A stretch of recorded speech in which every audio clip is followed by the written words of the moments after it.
like, the pressure's on, and yeah, and so I got the test back, and I was like, okay, so like apply myself, get the results. I mean, it was an epiphany.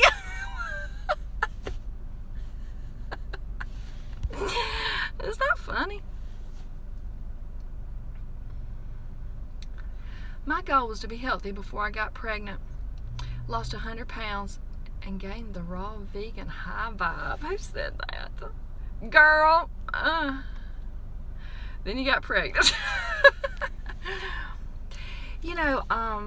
A long time ago when I wanted to get pregnant with Carly, and we had been trying to, like, every month, I think this is the month, and my cycle was never regular back then, and so I'd get a test, and I'd be so disappointed, and but I had through high school and when I was young, I had starved myself so bad that my body just couldn't function anymore. It and I had to start thinking, and this is well before I was into like the healthy living I am now. It's also before I was disease ridden. So we're just talking about me thinking, okay, I'm going to only eat 500 calories a day. I used to do that in high school for many years, like just to fit in my pants. I thought that's the only way to do it, and no wonder I couldn't, clue into, study, make a decent passing grade. Like, see, I was malnourished. Like, what do you expect? See, I'm not that stupid. I just was undernourished. You see what can happen?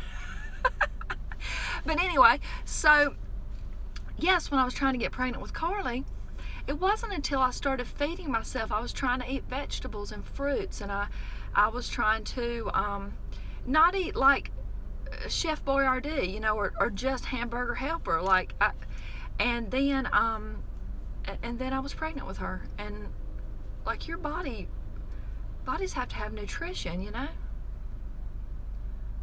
What do I think about water fasting? I think there's huge benefits in water fasting, and I have gotten those myself over many 10-day water fasts back in the day when I was really sick, when nothing else seemed to help, and it's you getting out of your body's way. The body has a healing modality of its own if we can just get the heck out of the way. Stop poisoning ourselves.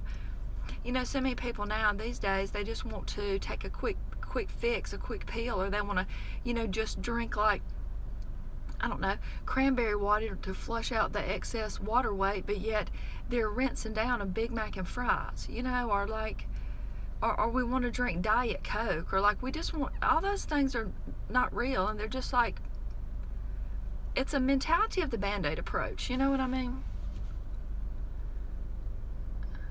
Hey, Nan. That's sweet. Restriction is so common. Where's Little Crunchy? Do you limit the amount of fruit you ingest? I wouldn't say I limit it, but I have a certain amount of fruit I put in each of my smoothies a day, so that the majority of my calories is actually coming from fruit during the day and during my snack. But I'm not going to have 10 bananas in one smoothie with some berries and 12 dates. That's too much for me. I don't need that for one meal, and that's going to make me feel lethargic.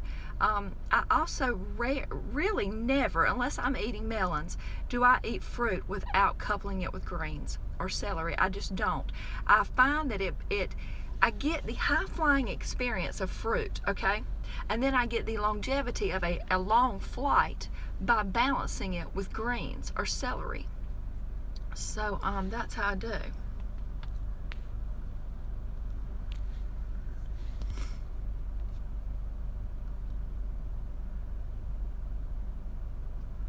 Where did I first hear about a plant-based diet?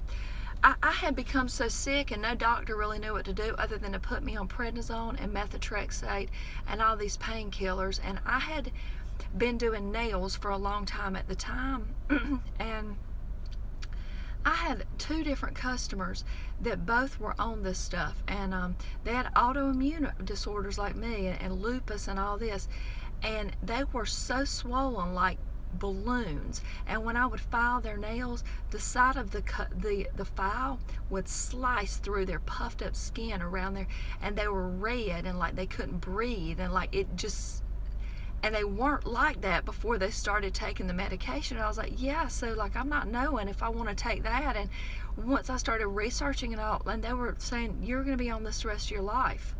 Yeah, I don't think so. But yet at the same time, they couldn't tell me why I had all these gut disorders. And when I was saying, well, when I eat Lucky Charms and milk, like I don't, well, Tanya, food has nothing to do with it.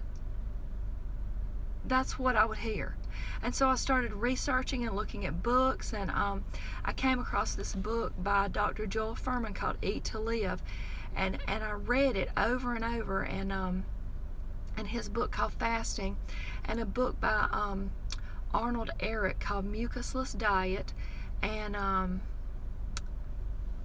several fasting books. There's one by Alan Cott too that's really good called Fasting. But I started trickling into fasting and understanding a plant-based diet. But see, I couldn't digest beans and grains and all that, which Fuhrman's diet had a lot of basis back then on, even though it's a high nutrient, not even though it's a high nutrient formula, but I couldn't digest that. So that wasn't working for me either. But when I would go on fast and low glycemic green juice feast and all this, I would feel like myself again. I would have just enough glimpse of myself to realize that healing was in there somewhere. Like I could recognize myself again. And that showed me the power of plants and getting out all the trash. And now, over these years, that all-inclusive with all these years has been about 17 years that I've been studying plant nutrition. And sometimes people are like, well, you ever gonna eat normal? Like, why would I abandon the very thing that saved me? I wouldn't. Thanks, Jane. Tanny, I'm suddenly sick all the time. Stuffy, runny nose, persistent cough. Normally this happens when the season change, but I've started a raw diet. What do I do? What could be happening is you could be kicking up, just releasing a lot of mucus and toxins in your body. So I would start really working on my gut health first of all. I mean, you got to think about this.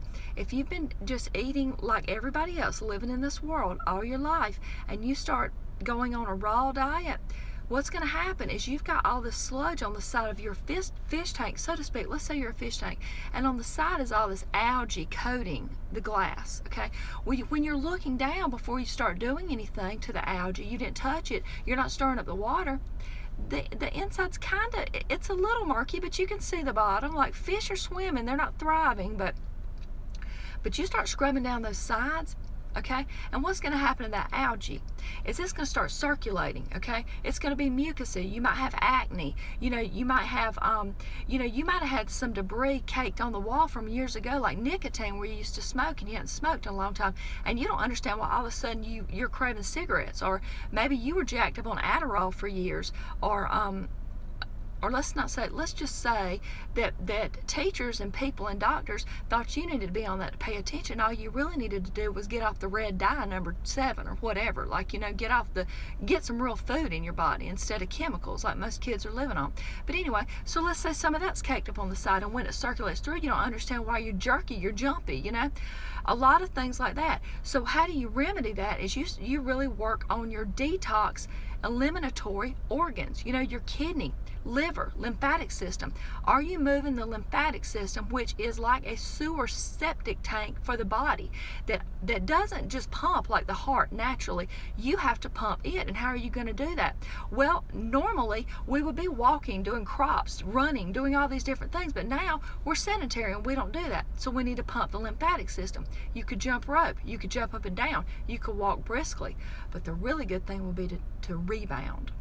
Because when you get on a rebounder, which is a mini trampoline that is very stable, okay, you need a decent one. Otherwise, you could have hip, knee, and joint problems because it is an unstable bouncing surface, okay?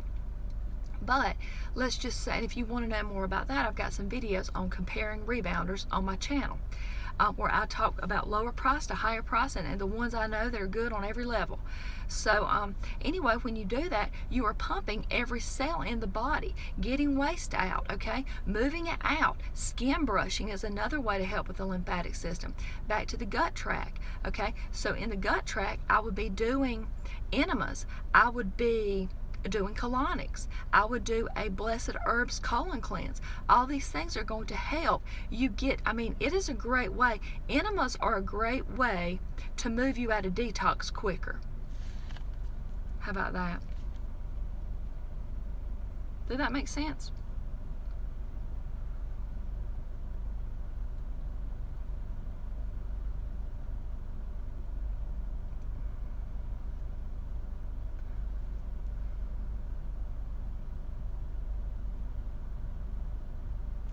Trying to lose 10 pounds a day, jogging 3 to 4 miles a day. Any suggestions? Not losing. On Raw now, I've been vegan for 7 years. Well, OCD vegan, I don't know what you're eating, but you could be eating more than you need. There's a lot of people out there really spewing out some, eat, 4,000 calories a day, and they're talking to a girl who's 5 feet tall and she's not in good health, like she's a granny knitting in a rocker all day. Not that all grannies are doing that, because we're not, but I'm just saying, like, you really have to look at what you're doing. Are you getting a lot of nutrients for every calorie,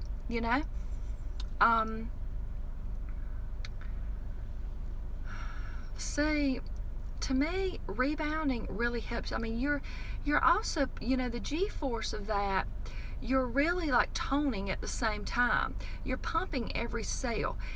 Running is good, but see, it just depends on who you are. It's hard for me to say, like, why you're not losing.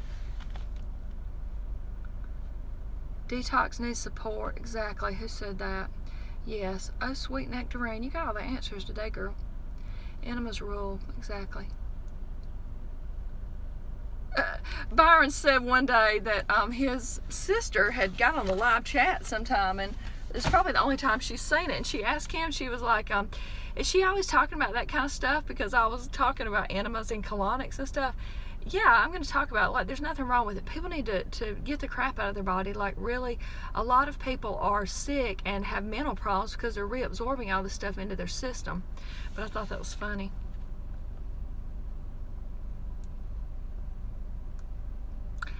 A Fascia Blaster? I'm not sure what that is. I have heard of that. What is it? Friends, the rebound is where it's at. You hear me? It's... That little machine single-handedly toned up my whole body after I dropped down from about 212 pounds to 124.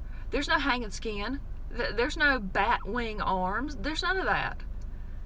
There's no loose flap hanging over the back of my bra. Okay? And doing that while you're losing weight is perfect,